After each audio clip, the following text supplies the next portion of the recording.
High guys, welcome to KD's classes with आयलन centre. मी वैभव आज तुमच्यासमोर एक नवीन विषय घेऊन आलो आहे. त्या विषयाचं नाव आहे मित्रांनो इन्शुरन्स एक्झाम. ज्या पद्धतीने तुम्ही बँकिंगचे एक्झाम देत असाल, स्टाफ सिलेक्शनच्या देताय, रेल्वेच्या देतायत, त्याच पद्धतीने इन्शुरन्सच्या पण काही एक्झाम असतात. हे बऱ्याच मुलांना माहिती नसतं. तर आज आपण जाणून घेऊया इन्शुरन्सबद्दल. तर मी सुरुवातीला तुम्हाला सांगतो इन्शुरन्स म्हणजे काय. तर इन्शुरन्स म्हणजे संभाव्य धोका, भविष्यातील संभाव्य धोका पाहून केलेले उपाय. आता भविष्यामध्ये कोणकोणता धोका असतो. समजा मी एखादी गाडी घेतलेली आहे आणि ती भविष्यामध्ये गाडी कुठेतरी पडली माझ्याकडून किंवा गाडीचं कुणीतरी चोरीला गेली, मग अशा ठिकाणी जो उतरलेला इन्शुरन्स असतो, आपण इन्शुरन्स काढतो, ह्याला बोललं जातं इन्शुरन्स. समजतंय. मग ते इन्शुरन्स वेगवेगळ्या प्रकारचे असतात. काही आपलं लाईफ इन्शुरन्स स्वतःवरती, समजा आता माझ्यावरतीच पूर्ण घर अवलंबून आहे आणि भविष्यामध्ये माझा काही मृत्यू वगैरे झाला तर माझ्या घराला खूप प्रॉब्लेम होऊ शकतात, काही आर्थिक पण प्रॉब्लेम असतात. ठीक आहे ना. मग अशा ठिकाणी जर मी इन्शुरन्स उतरलेला असेल तर त्याला बोललं जातं लाईफ इन्शुरन्स. ठीक आहे. मग आता आपण पुढे पाहू इन्शुरन्स एक्झाम कोणकोणत्या कंपनी कंडक्ट करतात आणि त्याचे किती पार्टमध्ये डिवाइड केलेले आहे. बघा, इन्शुरन्स एक्झामचे मी या ठिकाणी 2 पार्ट केलेले आहे. पहिली कोणती आहे बघा, लाईफ इन्शुरन्स कंपनीज, आणि दुसरा पार्ट येतो नॉन लाईफ इन्शुरन्स कंपनीज. तर आधी आपण समजावून घेऊया की लाईफ इन्शुरन्स कंपनीज म्हणजे काय. तर लाईफ इन्शुरन्स कंपनी म्हणजे आपलं लाईफ, स्वतःच्या जीवनावरती, स्वतःच्या जीवावरती काढलेला जो विमा असतो त्या कंपनीला बोललं जातं मित्रांनो लाईफ इन्शुरन्स कंपनीज. समजलं. नेक्स्ट बघा, non life insurance companies. Non life insurance companies म्हणजे जर तुम्ही गाडीचा विमा उतरलेला असेल, फर्निचरचा असेल किंवा हेल्थचा विमा, अशा विम्याचा समावेश कुठं होतो, नॉन लाईफ इन्शुरन्स कंपनीजमध्ये. समजताय. आता नेक्स्ट पुढे पाहू आपण अशा इन्शुरन्स कंपनी भारतामध्ये किती आहेत. भारतामध्ये अशा इन्शुरन्स कंपनी 70 आहेत. मग तिथे लाईफ इन्शुरन्स कंपनीज असतील किंवा नॉन लाईफ इन्शुरन्स कंपनी असतील, गव्हर्नमेंट प्लस प्रायव्हेट दोन्ही पण एकत्र, अशा मिळून किती आहेत, 70. टोटल 70 कंपनीज आहेत. त्यामधील 8 काय आहेत, गव्हर्नमेंट आहेत. बँकिंगच्या लेक्चरमध्ये सांगितलं होतं गव्हर्नमेंट कुणाला म्हणायचं. गव्हर्नमेंटकडे जास्त शेअर असेल 51% आसपास तर त्याला काय बोलवतं, गव्हर्नमेंट. नंतर पुढे प्रायव्हेट, अशा प्रायव्हेट किती आहेत, 62, आणि दोन्ही मिळून किती आहेत, 70. इथपर्यंत समजलं. आणि आपण ह्याच्यापैकी हे 8 आहेत गव्हर्नमेंट कंपनीज, त्याच्याबद्दल चर्चा करणार आहोत. ठीक आहे. आता ह्या ज्या 8 आहेत त्या 8 बघा इथं बोर्डवरती लिहिलेल्या आहेत. मी गव्हर्नमेंट कंपनी आहे. त्यातली पहिली कोणती आहे, LIC. सगळ्याला माहीत असेल, सगळे म्हणतात LIC. पण LIC बद्दल काय, LICचा फुल फॉर्म आहे life insurance corporation of India. ह्याची स्थापना 1956 मध्ये झाली होती त्या कंपनीची. आता ही कंपनी कोणत्या कॅटेगरीमध्ये येते, तर ही कंपनी येते लाईफ इन्शुरन्स कंपनीज या कॅटेगरीमध्ये. आणि लाईफ इन्शुरन्स कंपनीज या कॅटेगरीमध्ये एकमेवच आहे ती कंपनी. कोणती, LIC. म्हणजे 8 पैकी एक पुढे झाली नॉन इन्शुरन्स कंपनीमध्ये, ती म्हणजे कोणती, LIC. नेक्स्ट पुढे बघा, NICLचा फुल फॉर्म आहे new India assurance company limited. ह्या कंपनीची स्थापना झाली होती 1919 मध्ये आणि ही आहे नॉन लाईफ इन्शुरन्स कंपनीमध्ये. म्हणजे हेल्थ असेल, गाडीचा विमा असेल, अशा कंपनी असा विमा उतरला जातो इथे NICL मध्ये. समजताय. नेक्स्ट पुढे 3 नंबरची कंपनी आहे NICL. त्याचा फुल फॉर्म आहे नॅशनल इन्शुरन्स कंपनी लिमिटेड. ह्या कंपनीची स्थापना झाली होती 1906 मध्ये. कोणत्या कॅटेगरीमध्ये, नॉन लाईफ इन्शुरन्स कंपनीमध्ये. नेक्स्ट पुढे बघा, OICL म्हणजेच ओरिएंटल इन्शुरन्स कंपनी लिमिटेड. कंपनीची स्थापना 1947 आणि category non life insurance company. समजतंय. नेक्स्ट पुढे बघा, UIIC म्हणजेच युनायटेड इंडिया इन्शुरन्स कंपनी. ह्या कंपनीची स्थापना झाली होती 1938 मध्ये. कोणत्या कॅटेगरीमध्ये, नॉन लाईफ इन्शुरन्स कंपनीमध्ये. म्हणजे फक्त LIC एकच आहे लाईफ इन्शुरन्स कंपनीमध्ये गव्हर्नमेंटपैकी, आणि बाकीच्या ज्या उरलेल्या आहेत 6 कुठं, नॉन लाईफ इन्शुरन्स कंपनीमध्ये. आणि एक बाकी असते आपली, ती कोणती, ॲग्रिकल्चर इन्शुरन्स कंपनी. म्हणजे शेतकऱ्यासाठी विमा वगैरे उतरला जातो त्या कंपनीला बोललं जातं agriculture insurance company of India. समजलाय. नेक्स्ट पुढे बघा, general insurance corporation of India. ही काय आहे, हिची स्थापना झाली 1972 मध्ये. ही कुठे येते, नॉन लाईफ इन्शुरन्समध्येच येत आहे. नेक्स्ट पुढे आहे बघा, आपण ॲग्रिकल्चर पाहिली. पुढे आहे export credit guarantee corporation of India, ह्याची स्थापना 1957 मध्ये कुठे नॉन लाईफ इन्शुरन्स कंपनीच्या अंडर खालीच येत असते. इथपर्यंत समजलं. पण आता तुम्ही म्हणता एक मध्ये बाकी आहे, त्याचं नाव काय आहे? IRDA. IRDA याचा फुल फॉर्म समजावून सांगतो, insurance regulatory of India and development authority of India. काय आहे ही जी आहे ना मुलांनो, ज्या पद्धतीने सगळ्या बँकावरती नियंत्रण ठेवायचं काम कोण करतं? RBI. त्याच पद्धतीने जेवढ्या काही इन्शुरन्स कंपनी आहेत, म्हणजे तिथं प्रायव्हेट असतील गव्हर्नमेंट असतील आपल्या भारतामधील, त्या कंपनीवरती नियंत्रण ठेवायचं काम कोण करतं? IRDA. ह्याच्या पण काही वॅकन्सीज असतात. ठीक आहे, समजतंय? नेक्स्ट आता बघा, टोटल आहेत 8. कोणत्या? इथे बघा ह्या 5 आहेत आणि खाली 3, अशा 8 गव्हर्नमेंट आहेत. समजलं? त्याच्यापैकी पहिली LIC लाईफ इन्शुरन्स कंपनीमध्ये येते आणि बाकीच्या उरलेल्या 6 नॉन लाईफ इन्शुरन्स कंपनीमध्ये. एक आहे ती ॲग्रिकल्चर इन्शुरन्स सेपरेट आहे. समजतंय? आता नेक्स्ट थोडंसं ह्याच्याबद्दल जाणून घेऊ की आत्ताचं जे सरकार आहे गव्हर्नमेंट, मोदी सरकार, ह्यांचे सध्या ह्यांच्यासमोर एक प्रस्ताव आहे. तो म्हणजे कोणता? की ते NICL अँड OICL आणि UIC म्हणजेच national insurance company limited and oriental insurance company limited आणि युनायटेड इंडिया इन्शुरन्स कंपनी, ह्या 3 कंपनी एकत्र मर्ज करणार आहेत. ज्या पद्धतीने ते बँक पण मर्ज करत आहात, त्याच पद्धतीने या 3 गव्हर्नमेंट ते काय करणार आहेत? गव्हर्नमेंट कंपनी एकत्र करून ह्यांच्यापासून एक मोठी कंपनी तयार करणार आहे. पण ह्याच्यावरती व्हॅकन्सीवरती काही आपला तोटा होईल का? काहीच नाही. ज्या व्हॅकन्सीज आहेत त्या पूर्ण व्हॅकन्सी निघणार आहेत. इथपर्यंत समजतंय? नेक्स्ट त्यांच्या पुढे अजून एक प्रस्ताव आहे. तो म्हणजे कोणता? की ज्या काही टोटल 8 गव्हर्नमेंट संस्था आहेत, 8 गव्हर्नमेंट कंपनी आहेत, त्याच्यापैकी ते फक्त गव्हर्नमेंटकडे 2च कंपनी ठेवणार आहेत येणाऱ्या भविष्य काळामध्ये. सध्या याच्यावरती काहीच नाही आहे. त्या कोणत्या? एक म्हणजे लाईफ इन्शुरन्स कंपनी, ही गव्हर्नमेंटकडेच असेल, आणि दुसरी म्हणजे agriculture insurance company of India. ह्या 2 कंपनीज गव्हर्नमेंटकडे असतील. बाकीच्या सगळ्या कंपन्या ज्या 6 आहेत त्याचं खाजगीकरण केलं जाईल येणाऱ्या काळामध्ये. सध्या काही असं आहे का? नाही आहे. सध्या ह्या 8 गव्हर्नमेंट आहेत आणि ह्याबद्दल आपण जाणून घेऊया सविस्तर. एक्झाम पॅटर्न, कोणकोणत्या पोस्ट असतात ह्याबद्दल. पहिली गव्हर्नमेंट कंपनी आपण पाहू की त्यामध्ये कोणकोणत्या पोस्टसाठी जागा असतात, कोणकोणत्या पोस्ट भरल्या जातात आणि कोणकोणते एक्झाम कंडक्ट केले जातात. ठीक आहे, तर बघा पहिली कंपनी आहे लाईफ इन्शुरन्स कॉर्पोरेशन लिमिटेड. स्थापना 1956 मध्ये लाईफ इन्शुरन्स कॅटेगरीमध्ये आहे. इथपर्यंत समजलं असेल. ठीक आहे, आता ही जी LIC आहे, ह्या LIC मध्ये भरती होत असते. मग या भरतीमध्ये त्या कोणकोणत्या पोस्ट भरतात? बघा, ADOची पोस्ट भरली जाते. ADOचा फुल फॉर्म काय आहे? अप्रेंटिव्ह डेव्हलपमेंट ऑफिसर. समजतंय? नेक्स्ट कोणती पोस्ट आहे? AAO म्हणजेच काय? Assistant administrative officer. नेक्स्ट कोणती पोस्ट भरली जाते? HFL म्हणजेच हाऊसिंग फायनान्स लिमिटेड. ह्या 3 पोस्ट भरल्या जातात आणि या 3ही एक्झाम कोण कंडक्ट करतं? LIC. इथपर्यंत समजलं?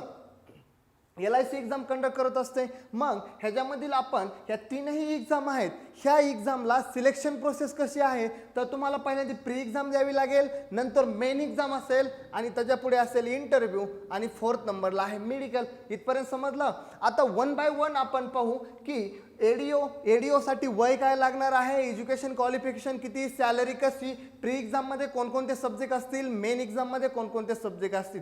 चला तर मग पाहू. ADO अप्रेंटिव्ह डेव्हलपमेंट ऑफिसर, ह्याच्यामध्ये बघा 3 कॅटेगरीज असतात. एक म्हणजे ओपन मार्केट कॅटेगरी, सगळ्यांसाठीच आहे म्हणजे, आणि दुसरी आहे एम्प्लॉयसी कॅटेगरी, म्हणजे जे LICचे एम्प्लॉयसी असतील ह्यांच्यासाठी एक वेगळी एक्झाम कंडक्ट केली जाते. आणि नंतर आहे एजंट कॅटेगरी.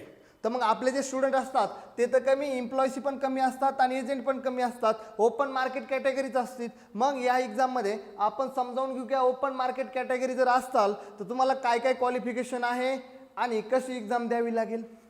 पहिली आहे एज आहे तुम्हाला 21 ते 30 वर्ष म्हणजे ग्रॅज्युएशन असायला पाहिजे. नंतर बघा qualification, education qualification any degree, कोणतीही डिग्री असेल तरी चालेल. नेक्स्ट पुढे आहे सॅलरी.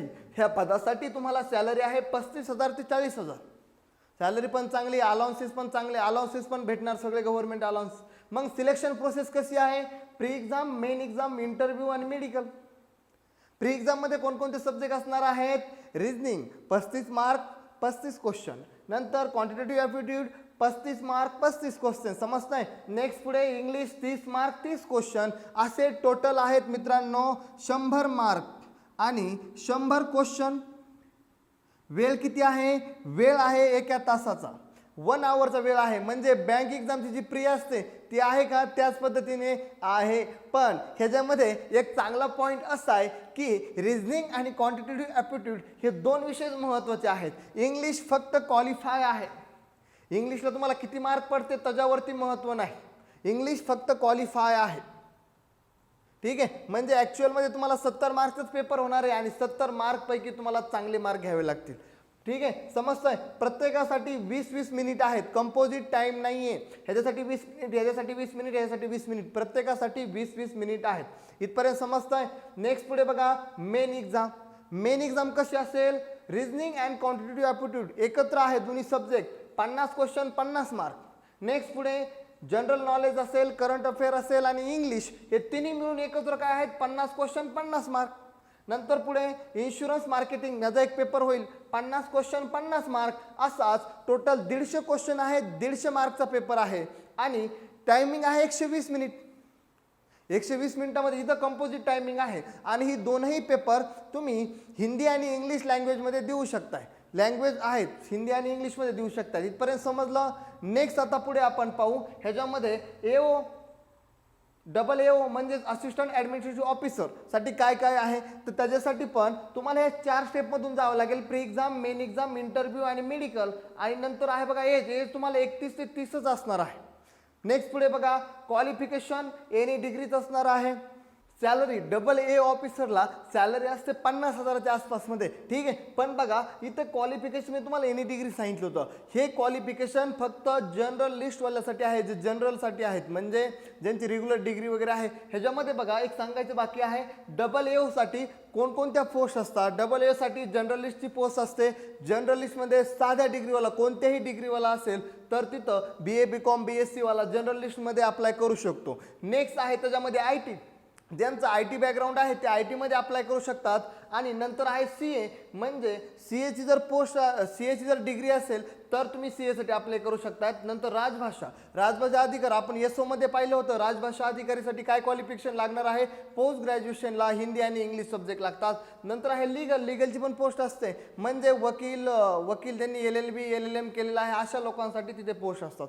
ठीक आहे. मग आपण जे काही पाहणार आहोत ओव्हरऑल हे कशासाठी आहे? जनरल लिस्टसाठी आहे. सॅलरी किती आहे? 50,000च्या आसपासमध्ये. एक्झाम पॅटर्न तर आपण पाहिला, प्री, मेन, इंटरव्ह्यू आणि मेडिकल असं असणार आहे. त्याच्यामध्ये बघा प्री एक्झाममध्ये तुम्हाला पहिले जे ADOला जे सब्जेक्ट होते तेच सब्जेक्ट आहेत आणि सेम पॅटर्न तसंच आहे. 3 सब्जेक्ट आहे, रिझनिंग, क्वांट, इंग्लिश. 35-35 मार्कला आहेत आणि क्वेश्चन पण 35-35 आहेत.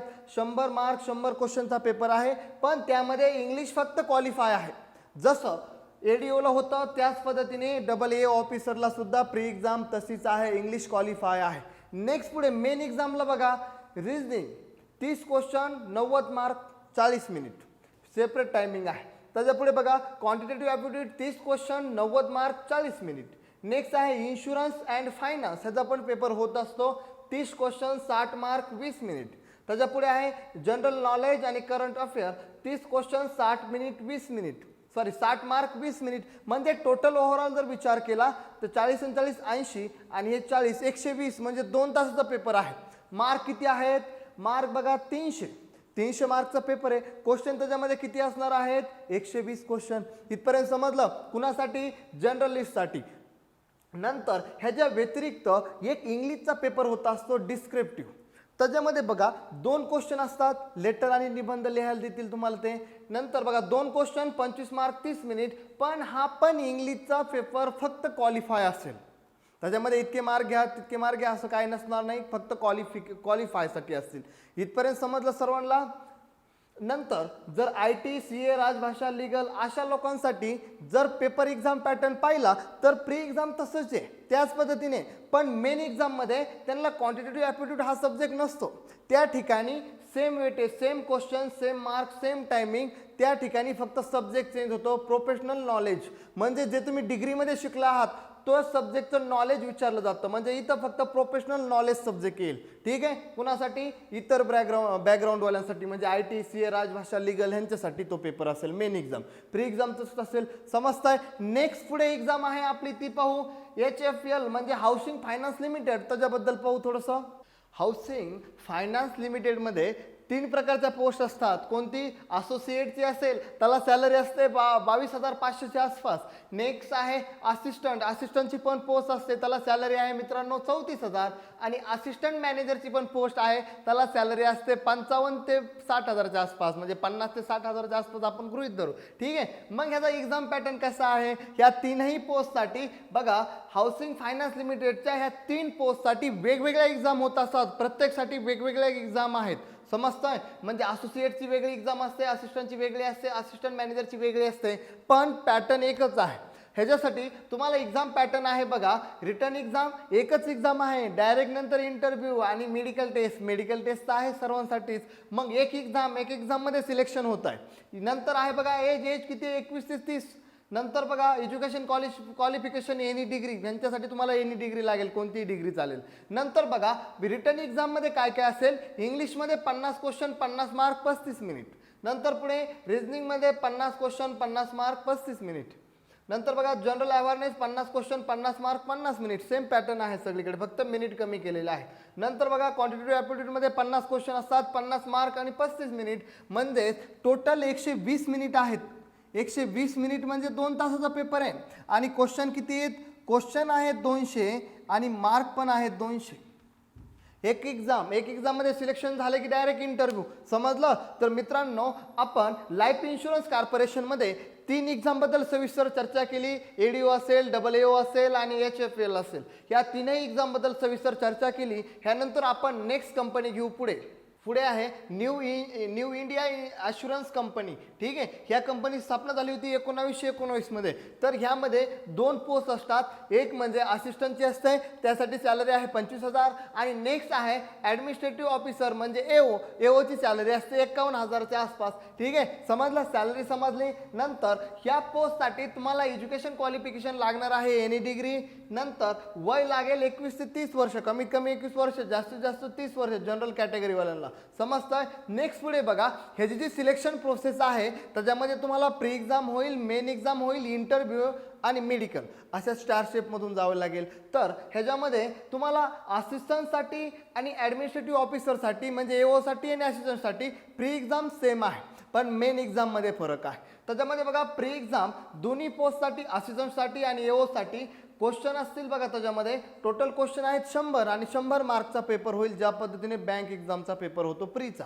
त्याच्यामध्ये बघा quantitative aptitude 35 question 35 mark, reasoning 35 question 35 mark, English 30 question 30 mark. म्हणजेच प्रत्येकाला 20-20 मिनिटाचा टायमिंग आहे, सेक्शनल टायमिंग आहे. नेक्स्ट पुढे असिस्टंटची प्री एक्झाम पाहू. AOची इकडे आहे, असिस्टंटची ह्या साईडला आहे. त्याच्यामध्ये तुम्हाला रिझनिंग सब्जेक्ट दिसेल 40 क्वेश्चन 50 मार्क. नंतर पुढे आहे quantitative aptitude 40 question 50 mark, computer 40 question 50 mark आणि नेक्स्ट आहे इंग्लिश 40 क्वेश्चन 50 मार्क. म्हणजेच असा असिस्टंटसाठी 160 क्वेश्चन असतील आणि 200 मार्क. कंपोजिट टायमिंग असेल 2 आवरचा. नंतर पुढे पाहू आपण ॲडमिनिस्ट्रेटिव्ह ऑफिसरसाठी काय आहे मेन एक्झाममध्ये. Reasoning 50 question 50 mark, English 50 question 50 mark, quantitative aptitude 50 question 50 mark आणि जनरल करंट अफेअर किंवा जनरल नॉलेज ज्याला बोललं जातं, जनरल अवेअरनेस 50 क्वेश्चन 50 मार्क. म्हणजे असा तिथे पण 200 मार्कचा क्वेश्चन आहे. 200 मार्क 200 क्वेश्चन आणि टायमिंग आहे 2 तासाचा. त्याच्यानंतर पुढे आहे डिस्क्रिप्टिव्ह पेपर, तो असेल 30 मार्क्ससाठी दोन्ही पोस्टसाठी. समजतंय मित्रांनो? नेक्स्ट पुढे नेक्स्ट कंपनी पाहू आपण. नेक्स्ट पुढे नॉन लाईफ इन्शुरन्स कंपनी आहे बघा. नॅशनल इन्शुरन्स कंपनी लिमिटेड स्थापना झाली होती 1906 मध्ये. ही कॅटेगरी येते नॉन लाईफ इन्शुरन्स कंपनी आहे आणि ह्याच्यामध्ये AOची पोस्ट असते. AO पोस्टसाठी बघा सॅलरी असेल, AO म्हणजे ॲडमिनिस्ट्रेटिव्ह ऑफिसर, सॅलरी असेल 51,000च्या आसपासमध्ये. सॅलरी पण खूप आहे, अलाउन्सेस, आणि मेट्रो सिटीमध्ये जॉईन झालात तर मग जास्त सॅलरी असेल. नंतर ह्यासाठी लागणार आहे तुम्हाला डिग्री, कोणतीही डिग्री चालेल. आणि पुढे एज्युकेशन क्वालिफिकेशन एनी डिग्री, वय लागेल कमीत कमी 21 आणि जास्तीत जास्त 30 वर्ष. नंतर ह्याची सिलेक्शन प्रोसेस कशी असेल, एओची pre exam, main exam, interview आणि मेडिकल. ठीक आहे. नंतर बघा प्री एक्झाममध्ये क्वांटिटेटिव्ह ॲप्टिट्यूड, बघा सगळा बँकिंगचा सिलेबस आहे. बँकिंगची जशी प्री एक्झाम आहे त्याच पद्धतीने आत्तापर्यंत जेवढ्या कंपनी पाहिल्या त्याची प्री एक्झाम आहे. समजतंय. प्री एक्झामचं पॅटर्न पाहून घ्या, त्याच्याबद्दल आता 2-3 वेळा सांगितलेच आहे मी. नेक्स्ट पुढे मेन एक्झाम. मेन एक्झाममध्ये काय काय चेंजेस झालाय बघा.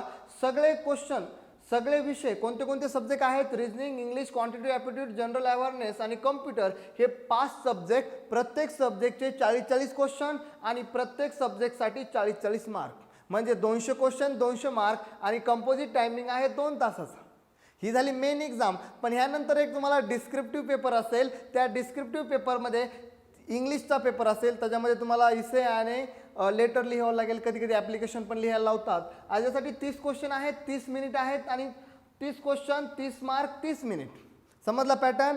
त्याच्यानंतर बघा इंटरव्ह्यू असेल आणि इंटरव्ह्यूच्या नंतर मेडिकल. झालं तुमचं सिलेक्शन, भेटली तुम्हाला एओची पोस्ट. समजला. नेक्स्ट कंपनी पाहू आपण. Oriental insurance company limited. ह्या कंपनीची स्थापना झाली होती 1947 मध्ये. आणि या बघा ह्याच्यामध्ये एओची पण पोस्ट निघत असते, नंतर एजंटसाठी पण पोस्ट असतात, असिस्टंटसाठी पण पोस्ट असतात. मग एज्युकेशन क्वालिफिकेशन वेगवेगळं आहे, जशी पोस्ट आहे तशी. तर इथं आपण फक्त जनरल लिस्टसाठी पाहणार आहोत. बाकीचे मग काही IT असतील, CA असतील, राजभाषा असतील, त्यांच्यासाठी त्यांचं क्वालिफिकेशन लागेल. ITसाठी ITचं, CAसाठी CAची डिग्री लागेल. ठीक आहे. राजभाषेसाठी तुम्हाला पोस्ट ग्रॅज्युएशनमध्ये डिग्री पोस्ट ग्रॅज्युएशनमध्ये तुम्हाला इंग्लिश आणि हिंदी सब्जेक्ट असायला पाहिजे. पण आपण इथं सगळी चर्चा करणार आहोत एओबद्दल, जनरल लिस्टसाठी, म्हणजे ज्यांची BA BCom डिग्री असेल त्या लोकांसाठी. समजताय. तर बघा वय लागेल कमीत कमी 21, जास्तीत जास्त 30 आणि एओची सॅलरी असते इथे पण 51,000च्या आसपास. एनी डिग्री एज्युकेशन क्वालिफिकेशनमध्ये. आणि नंतर तुमची होईल प्री एक्झाम. प्री एक्झामचा पॅटर्न बघा सगळीकडे सेमच आहे. सगळ्याच्या एओ एक्झामचा प्री एक्झाम सेम आहे. बघा क्वांट आहे, रिजनिंग आहे, इंग्लिश आहे. 100 क्वेश्चन 100 मार्क, 1 तासाचा वेळ, प्रत्येक सेक्शनसाठी 20-30 मिनिट, सेम टायमिंग आहे. त्याच्या पुढे मेन एक्झाम आहे बघा. ही कुणासाठी आहे, जनरल लिस्टसाठी, म्हणजे ज्यांची साधी डिग्री आहे BA BComसाठी त्यांच्यासाठी 5 सब्जेक्ट असतील, 4 सब्जेक्ट असतील. रिजनिंग, इंग्लिश, क्वांटिटेटिव्ह ॲप्टिट्यूड आणि जनरल अवेअरनेस. प्रत्येक सब्जेक्टमध्ये 50-50 क्वेश्चन, 50-50 मार्क, म्हणजे 200 क्वेश्चन 200 मार्क, 2 तासाचा वेळ असेल. समजला. आणि नेक्स्ट पुढे डिस्क्रिप्टिव्ह पेपर असेल, 30 क्वेश्चन 30 मार्क 30 मिनिटचा. सगळीकडे सेम पॅटर्न आहे. आणि नंतर तुमचा होईल इंटरव्ह्यू. समजला. पण हे ते मेन एक्झाम जनरल लिस्टसाठी होती. पण बाकीचे जे कॅटेगरीवाले आहेत, समजा CA असतील, लीगल असेल, त्यांच्यासाठी काय आहे, प्री एक्झाम सेमच आहे स्पेशलिस्टसाठी. ठीक आहे. पण मेन एक्झाममध्ये त्यांना फक्त इथे एक सब्जेक्ट ॲड होईल, म्हणजे त्यांना क्वांटिटेटिव्ह ॲप्टिट्यूड सब्जेक्ट नसेल आणि तिथे कोणता असेल, कम्प्युटर. आणि 5वा सब्जेक्ट ॲड होईल प्रोफेशनल नॉलेजचा. आणि असे 5 सब्जेक्ट, प्रत्येक सब्जेक्ट 40-40 क्वेश्चन, 40-40 मार्क, म्हणजे 200 मार्कचा पेपर होईल 2 तासामध्ये. समजताय. हे कुणासाठी, स्पेशलिस्टसाठी. पुढे नॉन लाईफ इन्शुरन्स कंपनीचं आहे. कंपनीचं नाव आहे बघा युनायटेड इंडिया इन्शुरन्स कंपनी. या कंपनीची स्थापना झाली होती 1938 मध्ये. या कंपनीमध्ये 2-2 पोस्टसाठी वॅकन्सीज निघत असतात. एक म्हणजे एओसाठी सॅलरी आहे 60,000च्या आसपासमध्ये आणि सेकंड आहे असिस्टंटसाठी सॅलरी असते 25,000च्या आसपासमध्ये. आणि कुणी काही जनरलसाठी बघा, जनरलसाठी जागा असतात जनरल लिस्टसाठी, तर त्याच्यामध्ये क्वालिफिकेशन लागेल तुम्हाला एनी डिग्री, कमीत कमी वय असेल 21, जास्तीत जास्त 30. आणि एक्झाम पॅटर्न कसा असेल, प्री एक्झाम, मेन एक्झाम आणि इंटरव्ह्यू. समजताय. त्याच्यामध्ये बघा प्री एक्झाम सेमच आहे. आतापर्यंत जेवढ्या काही पोस्ट पाहिल्या प्री एक्झाम सेम आहे. Reasoning, quant, English 3 subject, 100 question 100 mark, 1 तासाचा वेळ. नेक्स्ट पुढे जी मेन एक्झाम आहे ती एओसाठी आणि असिस्टंटसाठी वेगवेगळी आहे. त्याच्यामध्ये मेन एक्झाम एओची पाहू आपण. रिजनिंग, इंग्लिश, रिजनिंग आहे 50 क्वेश्चन 50 मार्क, इंग्लिश आहे 40 क्वेश्चन 40 मार्क. नेक्स्ट पुढे क्वांटिटेटिव्ह ॲप्टिट्यूड आहे 50 क्वेश्चन 40 मार्क, जनरल अवेअरनेस आहे 40 क्वेश्चन 40 मार्क, कम्प्युटर आहे 20 क्वेश्चन 20 मिनिट, म्हणजेच इथं 200 क्वेश्चन आहेत 200 मार्क आणि तुम्हाला वेळ भेटेल 2 तासाचा. ही कोणासाठी झाली, एओसाठी. पण असिस्टंटसाठी काय पॅटर्न आहे, असिस्टंटसाठी बघा 5 सब्जेक्ट आहेत, प्रत्येक सब्जेक्ट 40-40 क्वेश्चन आहेत आणि 40-40 मार्क्ससाठी आहे. Reasoning, English, quantitative aptitude, general awareness आणि कम्प्युटर असे 5 सब्जेक्ट आहेत. प्रत्येक सब्जेक्ट 40-40 साठी आहे, म्हणजे 200 क्वेश्चन, 200 मार्क, टायमिंग आहे 2 तासाचा. हा झाला तुमचा एक्झाम पॅटर्न. नंतर असेल तुमचा डिस्क्रिप्टिव्ह पेपर आणि त्याच्या पुढे आहे तुमचा इंटरव्ह्यू. ह्याच्यानंतर झालं तुमचं सिलेक्शन. पुढे आहे बघा insurance regulatory and development authority. ही जी काही संस्था आहे ही RBI पद्धतीने काम करते. म्हणजे RBI जशी बँकाची बँक आहे त्याच पद्धतीने सर्व इन्शुरन्स ज्या काही 70 इन्शुरन्स कंपनी आहेत त्या 70 इन्शुरन्स कंपनीवरती देखरेख करण्याचं काम कोण करत असेल तर ती करत असते ही insurance regulatory and development authority ही संस्था. समजतंय? मग या संस्थेमध्ये सुद्धा काही ना काही जागा असतात, सगळीकडे जागा निघतात, ठीक आहे ना. मग आपल्याला इथे कोणकोणत्या जागासाठी बघा तर ह्याच्यामध्ये असिस्टंट मॅनेजरची एक पोस्ट असते, सॅलरी चांगली आहे 80,000च्या आसपास. नंतर आहे बघा मॅनेजरची पण पोस्ट निघत असते ग्रेड बी ची. नंतर आहे बघा ही ग्रेड बी आणि RBI मधली ग्रेड बी सेम लेवलचं पद आहे. नंतर बघा assistant general manager grade C असेल. नंतर deputy general manager grade D, general manager grade E, अशा काही पोस्टसाठी ते जागा भरत असतात. आणि त्याचा 2च एक्झाम असतात, एक तर मेन एक्झाम आणि नंतर आहे प्री एक्झाम आणि मेन एक्झाम आणि नंतर फायनल होईल तुमचा इंटरव्ह्यू. डिस्क्रिप्टिव्ह पेपर जो मेन एक्झाम आहे त्याच्यामध्येच काय असतो डिस्क्रिप्टिव्ह पेपर असतो. वय कमीत कमी 21 वर्ष, जास्तीत जास्त 30 वर्ष आणि एज्युकेशन क्वालिफिकेशन साधारणतः डिग्री असायला पाहिजे. नंतर बघा ह्याच्यामध्ये प्री एक्झामचा पॅटर्न थोडासा चेंज आहे. ह्याच्या आधी जे आपण कंपनी पाहिल्या त्याच्यामध्ये प्री एक्झाम आपल्या बँकिंग एक्झाम सारखीच होती, पण इथे थोडासा चेंज आहे syllabus. Reasoning 40 question 40 mark, English 40 question 40 mark and quantitative aptitude 40 question 40 mark, general awareness 40 question 40 mark. म्हणजेच 160 मिनिटाचा पेपर आहे. 160 क्वेश्चन आहेत, 160 क्वेश्चन आहेत, 160 मार्क आहेत आणि 90 मिनिटाचा टायमिंग आहे, 1.5 तासाचा टायमिंग आहे 160 क्वेश्चनसाठी. समजताय? नेक्स्ट पुढे मेन एक्झाम जी असेल, मेन एक्झाममध्ये 3 पेपर आहेत आणि 3ही पेपर कसे आहेत डिस्क्रिप्टिव्ह आहेत, फेन आणि पेपर मोडचे. त्याच्यामध्ये बघा इंग्लिश 100 मार्क 1 तासाचा वेळ भेटेल. नंतर इकॉनॉमिक अँड सोशल इश्यूज हा पेपर होईल तुमचा 100 मार्क 1 तासाचा वेळ आहे. आणि इन्शुरन्स अँड मॅनेजमेंट हा पेपर होईल 100 मार्कसाठी 1 तासासाठी. म्हणजे असे 3 तासाचा पेपर होईल तुमचा मेन एक्झाममध्ये डिस्क्रिप्टिव्ह सगळ्या पोस्टसाठी. समजलं? आता बघा मित्रांनो या लेक्चरमध्ये मी तुम्हाला इन्शुरन्स एक्झामबद्दल बरीच काही माहिती सांगितली आहे.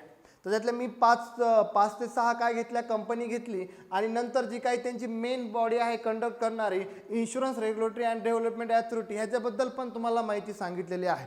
तर ह्यावरून माझं असं एक तुम्हाला सांगणं काम आहे किंवा जे तुम्ही बँकिंग करताय, जे मुलं बँकिंगची एक्झाम देत आहेत त्या मुलांनी इन्शुरन्सच्या एक्झाम द्यायलाच पाहिजेत.